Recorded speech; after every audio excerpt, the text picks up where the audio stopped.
Beberapa kali Yahweh menyatakan namanya di dalam Alkitab. Itu bukan akulah Tuhan seperti yang tertulis dalam banyak terjemahan Alkitab. Tidak, dia mengatakan namanya dengan cara yang sama seperti seseorang memperkenalkan dirinya kepada orang lain dengan namanya. Dengan cara yang sama, secara berulang-ulang, dia berkata, akulah Yahweh di sepanjang Alkitab. Dia juga mengatakan bahwa dia ingin namanya, bukan gelar, dikenal di seluruh dunia. Yahweh atau dikenal dengan sebutan Tetragrammaton, 4 huruf nama Allah bahasa Ibrani atau YHWH. Nama ini ditulis lebih dari 6.800 kali diulang dalam kitab-kitab Perjanjian Lama dan diterjemahkan dengan kata Tuhan semua huruf besar. Pembacaan nama ini tidak dapat dipastikan karena selama berabad-abad dilarang diucapkan dalam budaya Yahudi karena takut menyalahi. Akulah Yahweh, itulah namaku, dan aku tidak akan memberikan kemuliaanku kepada yang lain dan pujianku kepada patung. Tetapi sesudah itu, aku akan mengembalikan kepada bangsa-bangsa bibir yang dibersihkan, supaya mereka semua memanggil kepada nama Yahweh untuk melayaninya dengan bahu-membahu. Perhatikan bahwa Zefanya mengatakan, supaya mereka semua memanggil nama, bukan gelar Tuhan, tetapi Yahweh. Sekali lagi, Tuhan adalah gelar, bukan nama. Nama pribadi Allah dalam bahasa Ibrani terdiri dari 4 huruf. YHWH, seperti yang diberikan kepada Musa sewaktu Musa menanyakan siapa namanya di dalam kitab Keluaran. Nama ini yang sangat disegani untuk diucapkan oleh orang Ibrani atau Israel, sehingga mereka hanya menggunakan kata Adonai yang artinya Tuan atau Tuanku saat membaca tulisan Yahweh di kitab suci. Dalam Alkitab Bahasa Indonesia, kata Yahweh ditulis Tuhan semua huruf besar, sedangkan kata Allah dipakai untuk kata Ibrani El atau Elohim. Untuk kata sebutan Allah, banyak istilah dalam bahasa Ibrani. Nama pribadi Allah dalam Alkitab yaitu Yahweh, sebagian besar melafalkan Yahweh. Eyeh Asher Eyeh, aku adalah aku. Yahweh Jireh, Tuhan akan mencukupi. Yahweh Mekadiskem, Tuhan yang menyucikan. Yahweh Nisi, Tuhan adalah panjiku. Yahweh Rapa, Tuhan yang menyembuhkan. Yahweh Sebaot, Tuhan bala tentara. Yahweh Shalom, Tuhan sumber damai. Yahweh Samah, Tuhan hadir. Yahweh Sitkenu, Tuhan keselamatan kita.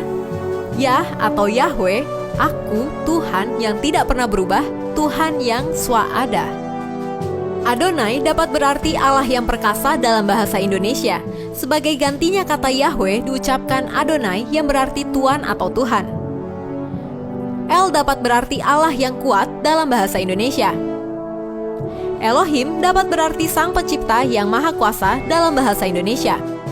El tidak selalu harus dikaitkan dengan para kelompok penyembah tertentu. El mengandung makna yang sifatnya netral.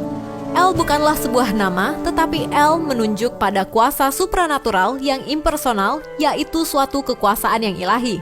Oleh karena itu, kata El dalam bahasa Ibrani tidak menggunakan kata sandang, seperti H dalam bahasa Ibrani atau de dalam bahasa Inggris yang konkret.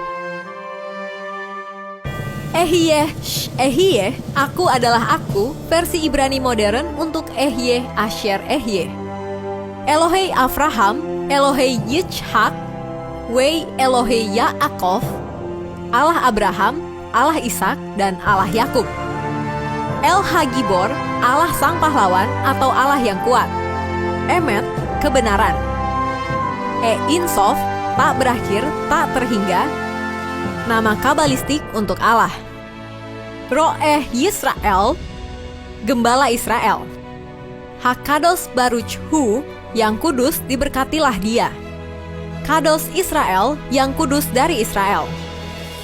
Melek Ha-Melakim, Raja segala raja, atau Melech Malkei Ha-Melachim, Raja segala raja di raja, untuk menyatakan keutamaan terhadap semua gelar penguasa di dunia.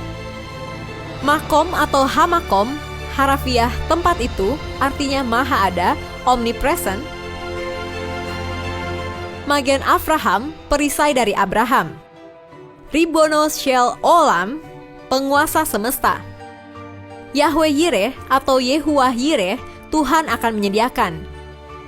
Yahweh Rafa, Tuhan menyembuhkan.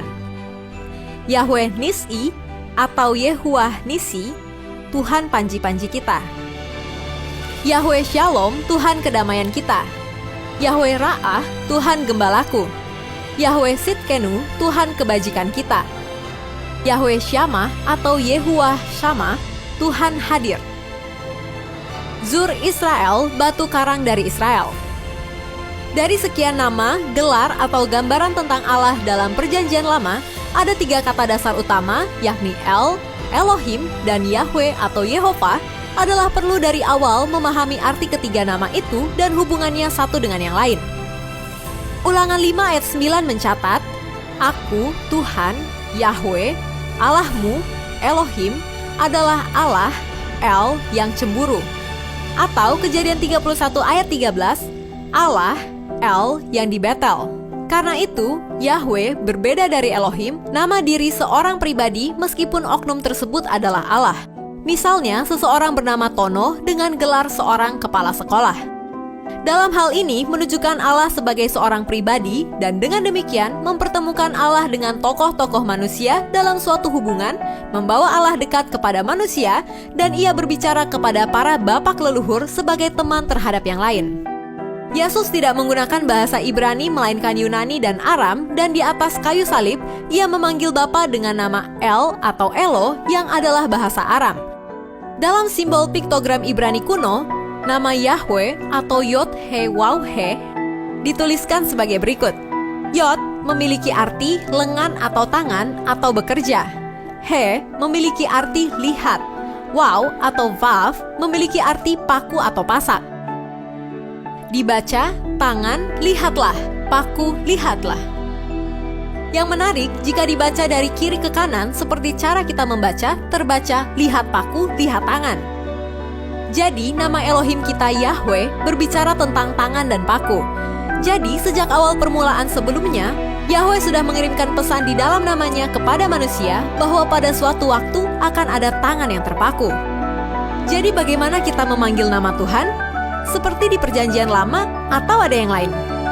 Seperti tertulis bahwa kita diselamatkan oleh iman kepada Yesus Kristus, dan karena itu Tuhan bahkan ingin kita memanggilnya sebagai Bapa kami yang di sorga. Artinya, hubungan kita dengan Tuhan melalui Yesus Kristus menjadi semakin intim dan mesra, kita diangkat sebagai anak, dan Tuhan semesta alam menjadi Bapa kita. Haleluya! Demikian fakta Alkitab mengenai nama-nama Tuhan. Kalau kamu suka dengan video ini, silakan di-like, apalagi di komen. Karena itu, hal yang paling kita tunggu supaya bisa menjadi berkat juga bagi yang lain. Jangan lupa di-share dan subscribe. Aktifkan tombol lonceng kamu untuk notifikasi video terbaru kami. Bagi kamu yang ingin memberkati orang lain, kamu bisa mewujudkannya dengan cara mendukung kami untuk terus memproduksi video fakta Alkitab dengan memberikan donasi minimal Rp100.000. Caranya, kunjungi link ini atau hubungi kami melalui WhatsApp di 0878 7490 5248. Terus saksikan fakta Alkitab. God bless!